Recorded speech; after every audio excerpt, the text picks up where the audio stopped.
Although a little late this year, winter has finally arrived. I've never been much of a fan of winter, and for the most part, wish we could just skip straight through to spring. But if there's one winter activity I can get behind, it's ice fishing. Over the next few months, we're going to be hitting the ice and see what we can locate in the frigid waters below. Welcome to the Ice Chronicles.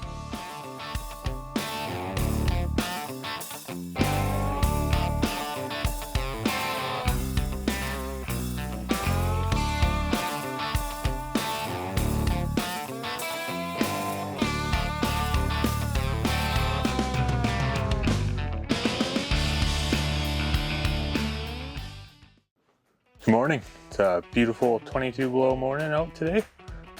Out here filming part 3 of our ice fishing series. Fishing for Kokanee today. Was out here 5 days ago now, I think. Had a really good day with a buddy. We got 7 on the ice in 2.5 hours, 3 hours of fishing. So hoping that luck kind of keeps up and prepared to be out here all day. Started a little bit late this morning, but I find kokanee are pretty active throughout the day. They're not so much a first light, last light fish like trout can be. Had a few heater issues this morning because of the cold. Trying to keep my tank warm, but when it's 22 below, it's a little bit difficult, but I finally got the thing going and nice and warm in the tent here. Got a nice bowl of Mr. Noodles for lunch and hopefully it turns into a pretty good day. Just marked a fish up around 16.5 feet. Just down a little deeper. Oh, there he is.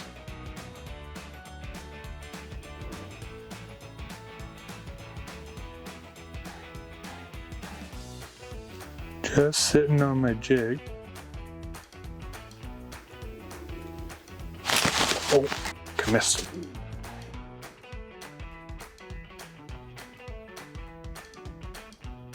Looks like a couple of them now.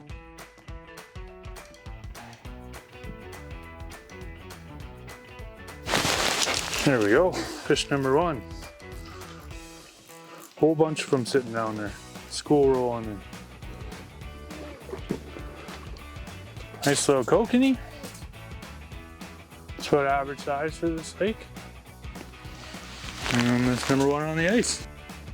Still some fish down there, so get her back down there quick. There's just a school of fish on me right now.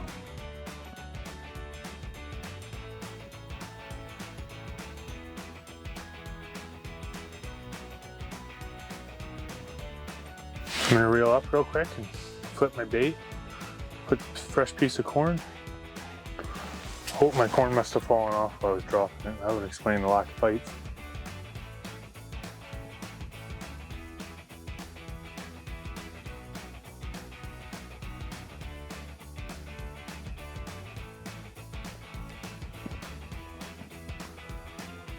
Still marking. Just like that.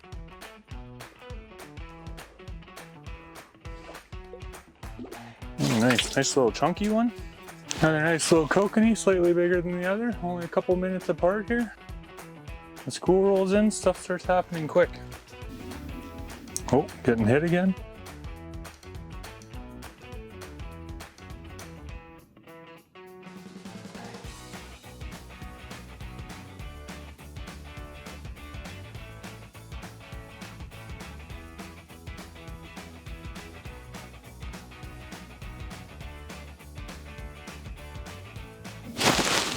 Missed him, son of a bitch.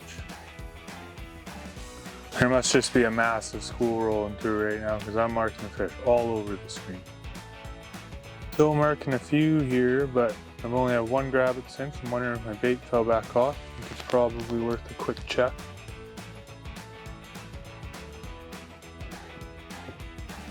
Yeah, robbed me on my bait. Still marking fish. Got that fresh bait. Yeah, immediately got hit. Oh, and I missed him.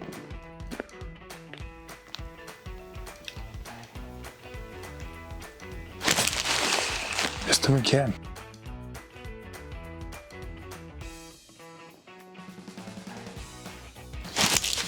Didn't miss him that time.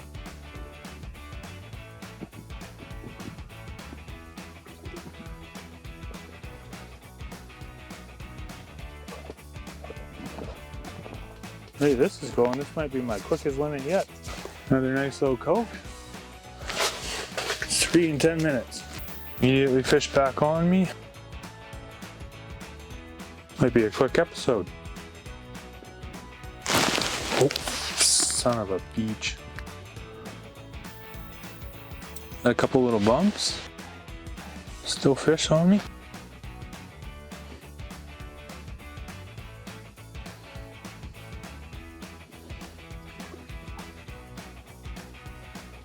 It's honestly been 15 minutes since I got that first one.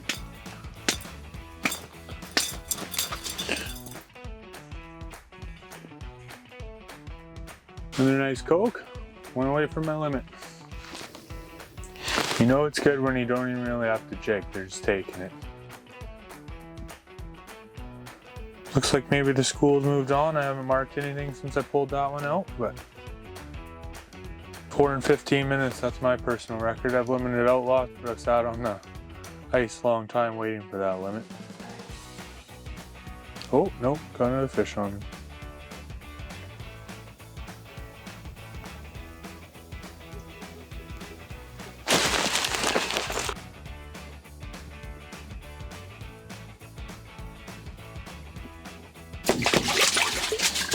Shit. I can say if he's small, I'll throw him back. That's the best one I got today. Another nice one. That's 5.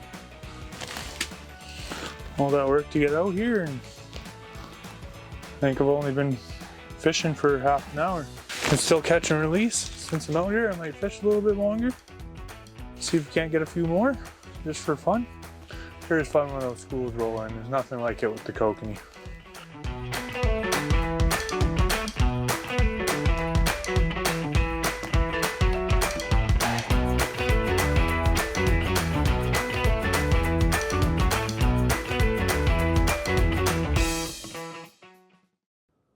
Well, I've had some good days kokanee fishing in the past, but this is definitely my best one. They're my favorite to ice fish for. When those schools roll in, things happen really quick. Suddenly you can got a bunch of fish marked up top here. Yeah, school can roll in. You know, I fished for maybe 20 minutes before the school showed up today. And then in about 20 minutes I had my limit on the ice, so I got my limit now. I'm just fishing for fun, catch and release. There's still some fish around. I was hoping to be out here for a few hours today, and yeah, just a blast when these fish are going, and they're some of the best eaters, so as far as red meat fish go anyways, they're really tough to beat. Most of those fish I caught today were between 16 and 32 feet, although I was marking them all over the screen when that school was in, all the way from 10 feet down to 48. Sitting in about 63 feet of water here. Oh, fish. Oh, missed him. One nice part about the kokanee is if you miss them, you can usually get them to come back. Show you what I've been using here. Got this max sling blade down, you know, about, this is probably 14-15 inches a leader. I don't normally go much longer than that. A lot of times I'll actually go shorter. I'll go down to 12. And then just this little pink vertical jig. Might be hard to see. Made locally in town here. It worked really good for the kokanee. Don't normally fish with barbs, but because I am fishing for meat with the kokanee, and then I leave my barbs on. Despite what my dad says, it is legal in lakes here in BC. But yeah, and then I got this. It's an ugly stick. You can see it's really sensitive. It's good for the kokanee because they got that nice slight bite. So you can feel everything on this tip. An ugly stick, I think it's a medium action. It's a little bit stiffer in the backbone, but the biggest benefit is just how bendy and flexible that tip is. You can feel all those soft little bite.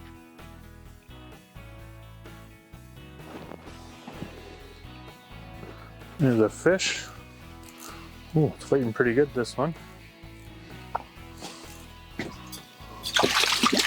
Oh yeah, that's a nice one. Another nice Coke. A little bit squirmy because he's still alive. We're gonna put him back. Well, I do think that having a sounder is a huge advantage for kokanee. especially because you're usually sitting in deeper water. Like I said, I'm in one of the deepest spots of the lake here. So, like I said, you can see where the fish are traveling. You can see how they're interacting with things, if they're seeming interested, or with the sounder especially, if you can see them kind of arcing. I find that they're pretty aggressive as they come up and down checking out your bait. You can see if they're checking out your flasher, if they're checking out your jig. If they're checking out your flasher, I would recommend switching to a little bit shorter leader, bring that bait up a little bit closer to the flasher. But if a guy wanted to come out and do it without a sounder, you definitely could.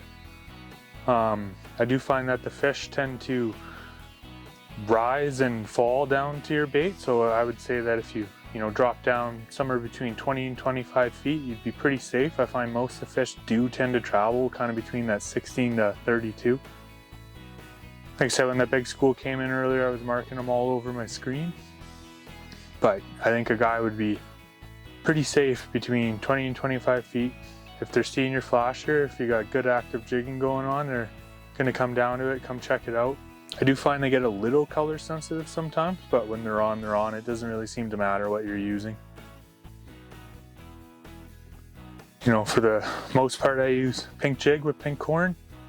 I do have some orange jigs with orange corn, and those are the only two colors I really switch between. Like I said, last year, I had a couple days where they were a little bit color sensitive. Like, I would have a buddy or my wife with me. One would be fishing orange, one would be fishing pink. And the fish would come in and they were definitely more aggressive on the orange on those days. But for the most part, I just fish pink. The same pink jig, the same pink corn. As for the jigging, I usually I'll do 2-3 big ones that I'm not marking any fish, and then once the fish start kind of showing up on the screen, you can see them interacting. I'll just little movements just to keep them interested. If they're not biting, I might throw another big one in there. But you don't want to scare them off, you want to keep them around. So you're getting your flasher moving when they're not there to help any fish that might be swimming by see it and come in. And then once they see it, just little movements just to kind of keep them interested in it.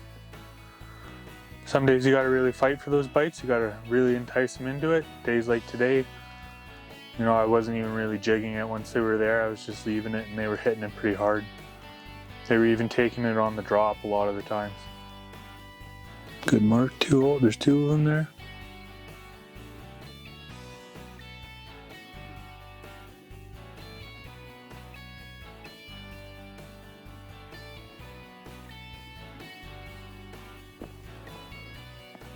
Up, down, oh, one's coming back up.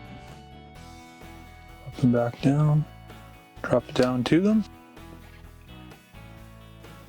Come on, one more and we'll call it a day.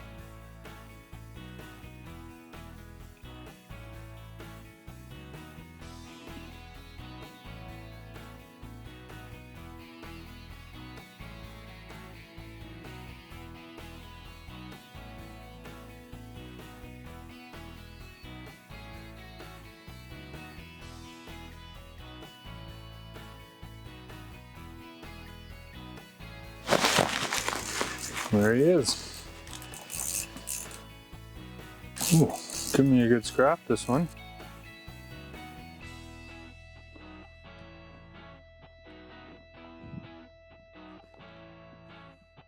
Even pulling out some line.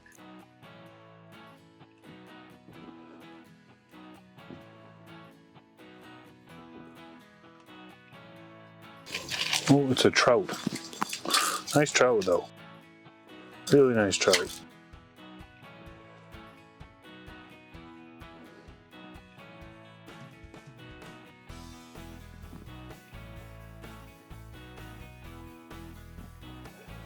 Really nice. This is the biggest trout I've caught on this lake.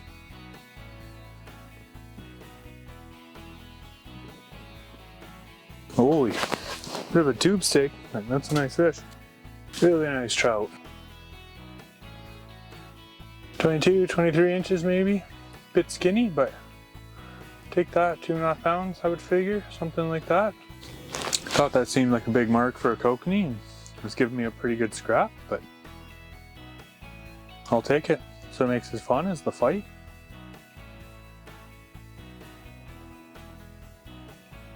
6 kokanee today, 1 trout. It's a damn good day for 3 hours of fishing. Oh, I'm gonna call it a day for today. That'll be the end of the first part of the kokanee part of this series. Been a damn good day. 6 kokanee on the ice, 1 nice trout.